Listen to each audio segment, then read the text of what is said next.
Savonarola, the bonfire of the banner. That was pretty spectacular. Spectacular. Yeah. Rowan? But something that Joe said just made me think about a different aspect of destruction of objects that may not fit into the iconoclasm sphere, but the destruction of animate objects in the sense that you were talking about does harken back, it does kind of bring up the point that from as early as we've had icons, we've had destruction of them intentionally, particularly to focus on the animate nature. I mean, the earliest fired ceramic objects that are known to have existed at Building Vestinici were intentionally destroyed in a cataclysm of sorts in order to affect their animation. And so clearly this doesn't necessarily fit within the notion of iconoclasm as a revolutionary act, or it doesn't seem to. But it does kind of, I think, reflect on or relate to the other ways in which objects are intentionally destroyed in a way that affects the animation associated with them and their role in society as icons and as powerful objects. Please, excuse me. I'm sitting here with a bunch of people who know umpteen more things than I do about this, but in terms of the power of the image, the statue of Hammurabi that we have upstairs in the Semitic Museum, if the original was taken as a powerful object and taken to, I believe, Iran, it was not destroyed because of the power, I believe, in the object itself, the way it was thought of.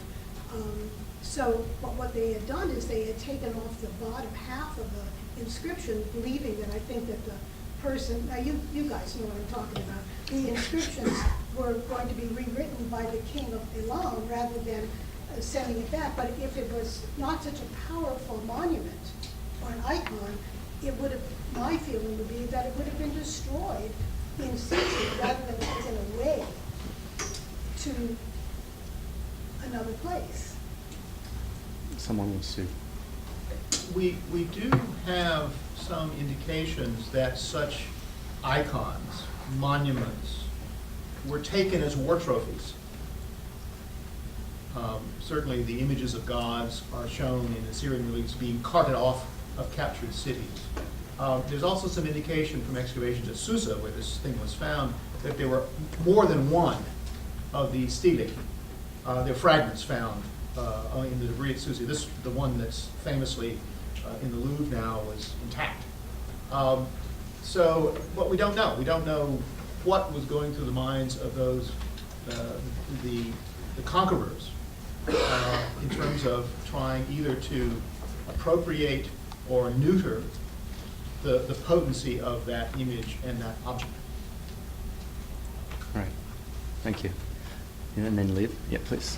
I keep wondering what iconoclasm means in an age where we arguably have more images than we ever had before. And we've seen a bit of a common line here between the different talks.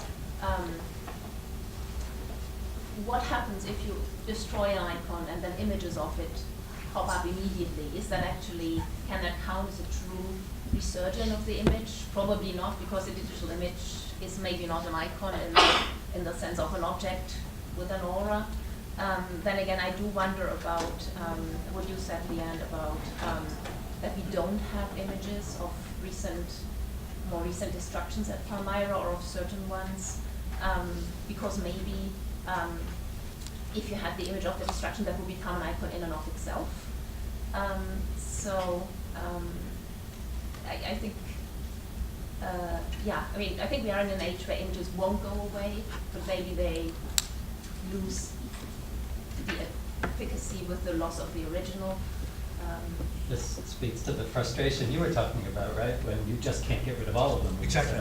Yeah.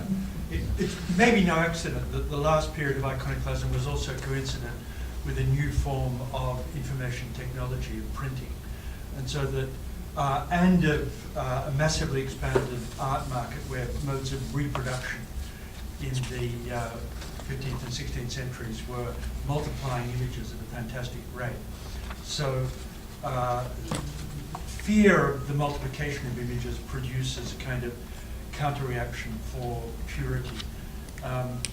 Whether or not that is relevant now, I expect it is. Remember the Taliban hanged televisions in the streets of Kabul before they got to work on the statues of Liebmann. They too are horrified by the replication of images, the way in which images can pop up. Actually, the last iconoclasm occurred in our century. 95% of silent film production is irrevocably gone. It cannot be reconstructed because it was sold for the silver, it's neglect, interest, exactly as you said, there's a new art form emerging, spoken film, television, etc. But that's massive. I mean, it was a huge industry, and it's gone. Yes. I can't answer that question, but I can add to the complexity. There is already an exhibit on display, I think, I know in the UK, I'm not going to venture to say where, but it is already, they've already printed scans of the statues and even some of the reliefs that were destroyed in, at least from the Mosul Museum. People, because of all the photos that exist out there, have already been able to print digital copies. Mm. They're already on display.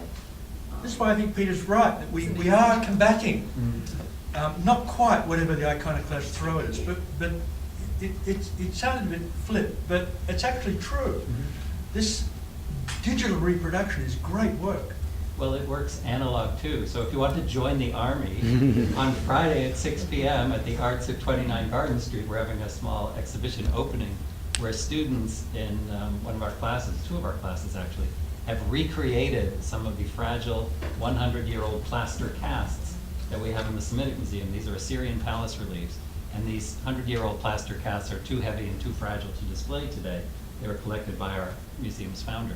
But the students have found a way with our curator to reproduce them in these lightweight resin casts that faithfully reproduce them, and we're hanging them in a show at the Arts at 29 Garden Street. So come and see our attempts to combat the destruction. Thank you. Liv, you had something to say, please. Yeah, I'm curious what happens when we flip this question a little bit. There's a lot of icons that we are not comfortable with preserving. I'm thinking about the Confederate flag. I'm thinking about Confederate monuments in the South. I'm thinking about the absolutely amazing transition of monuments, iconoclasm throughout post-Soviet Europe, with how some of these sculptures were actually transferred into sculpture parks and sometimes simply destroyed. Mm-hmm. And also the transformation of those urban landscapes in places like Latvia, for example, where I know that there is a deep desire to erase some of the Soviet time architecture and replace it with reconstructions of medieval architecture, for example. And there we're dealing with the erasure of a period in a history that we are much more comfortable letting go of, obviously, than what we have been talking about so far. But I'm interested in hearing your perspective on the difficult, painful heritage, and to what extent how we feel about the preservation of that. Should we add the debate over the Harvard Law School logo to the iconoclasm discussion? Probably not. Probably not. Yeah, I say put the Confederate flags in the museum. Don't burn them. Don't erase that history. But that's what museums are for. They have a crucial processing function, making things manageable without the total destruction. The total destruction replicates the revolution. Is that a museum the right place for the statue of Cecil Rhodes as well? Definitely. Definitely. LeeAnn, you had something to say, I'm sorry? Or? It's a question of you. Go ahead. No, well, I was just going The to, museum is trigger warning. please.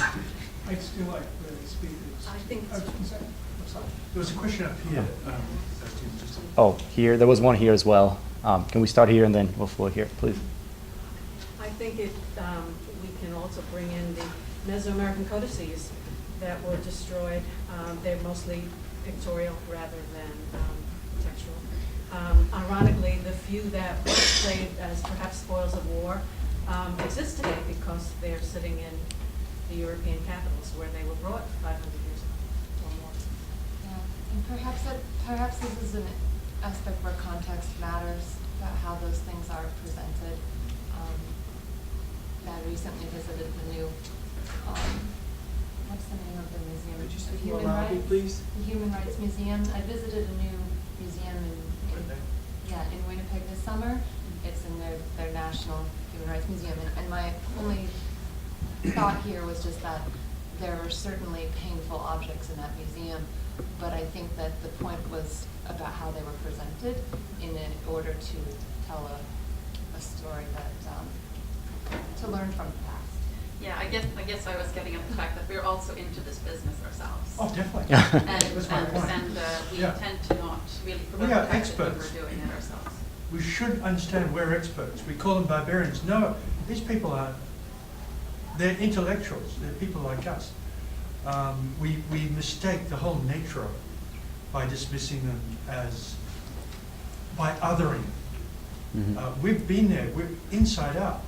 Sorry, there's a question after this. Yeah. Yeah, just in the evening, we've talked a lot about the technological advancements that make a lot of preservation possible, education possible, but the digitization of a lot of these records, of these artifacts, doesn't that also kind of lend a way to an age of cyber iconoclasm? And what are the recursive against that? You could certainly delete those files much more easily.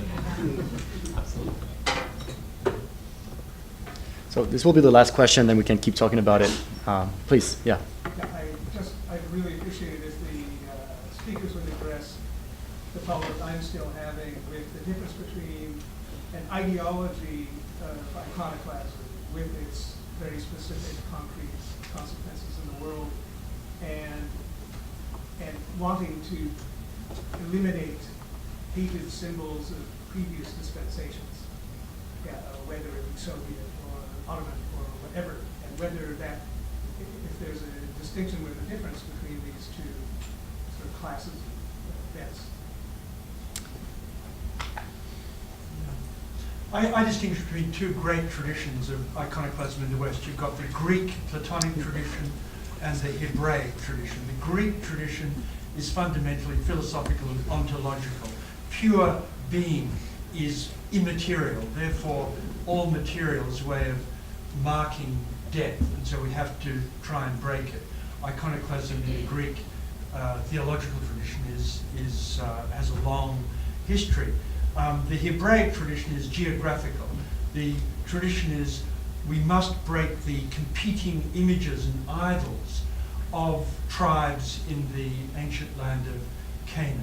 So the whole book of Kings is a story of waves of iconoclasm. So